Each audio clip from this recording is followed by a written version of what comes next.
Welcome to Prague. Some cars are made to be driven in the city, and the Skoda Citigo is for sure one of those.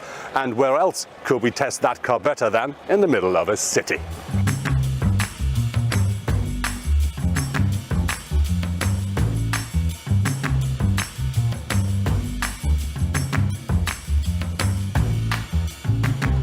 Our test car features the 1-liter petrol engine with 75 horsepower.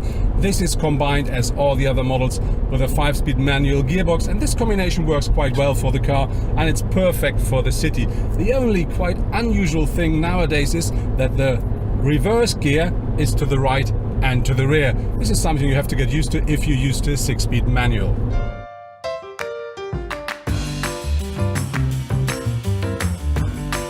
All engines of the Citigo are 1-liter engines. We do have 2 petrol with either 60 or 75 brake horsepower. On top we have a CNG, so compressed gas engine, that features 68 horsepower.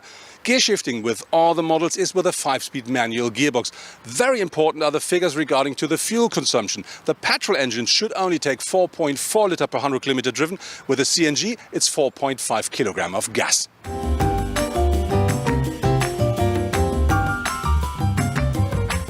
What's very interesting inside of this car, I do have plenty of space even though I'm a tall person. As you can see, there's loads of headspace even though we have this glass roof in here. And I think, of course, nobody can really sit comfortably behind me, but for 2 tall person, the Citigo is absolutely perfect.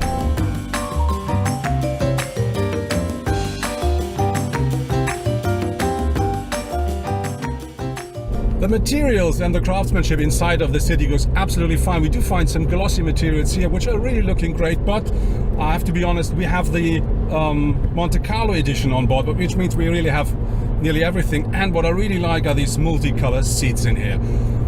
On top of this, something I really find very interesting and practical is this mount for a smartphone. The only downside is it only works up to 5.5 inch, which means if you have a bigger smartphone that doesn't work, but you can really easy get rid of this mount, put a standard suction mug mount in there, and then you can still use the USB port, which is up here, and that really gives you the opportunity to connect your smartphone with your car.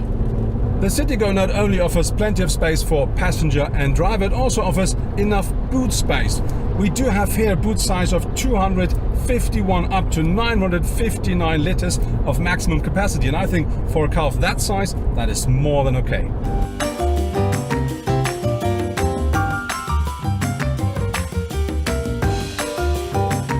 A Citigo wouldn't be a Skoda if we can't find any simply clever solutions on board. So here, of course, we don't find as many as with the Kodiaq, but there are still up to 16 simply clever solutions. For instance, you will have the mount here for the parking ticket, and you will find the waste bin and the door panels as well.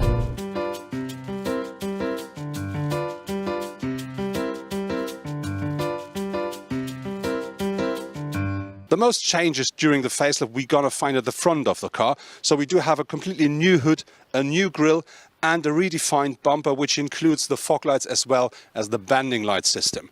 Because we're driving the most sporty version, which is called Monte Carlo, we also find a front spoiler and this black frame around the grille. At the side of the car, the first thing you see are these 16-inch black rims, and they come as standard with the car. On top of this, with the Monte Carlo edition, you find this black rear view mirror and, very important, this black foil down here, which gives them an extra sporty look. And then we do have black rear windows, and very important, we do have the Monte Carlo sign as well. And to make the car more sporty, it's lowered by 15 mil regarding to the standard car. At the rear of the Citigo, we now find these tinted taillights, where I think they really give the car the extra kick. And because we drive the most sporty version, we do have this roof spoiler up here. We do, of course, have this flag foil here. And because it's so sporty, we do have a diffuser as well. After the facelift, the Skoda Citigo is still the perfect city car. Yes, of course, it's a lot more modern. But there are some things I really do like with the car. One thing is, even me as a very tall driver, it's a perfectly in the car and have plenty of space. And then we do have this mount for your mobile devices that works really great, and it gives you a connection to the car, which means you can, for instance, use your mobile phone as a mobile sat nav. And then when you look at the trim levels, and especially at the high trim levels, Monte Carlo and style, they come with loads of standard equipment, so you don't have to pay extra for every little thing. This is something I really like because the style starts a little bit above 12,000 euros in Germany. The Monte Carlo starts a little bit below 12, and I think that's very fair pricing. So overall, I have to say, still the perfect city car.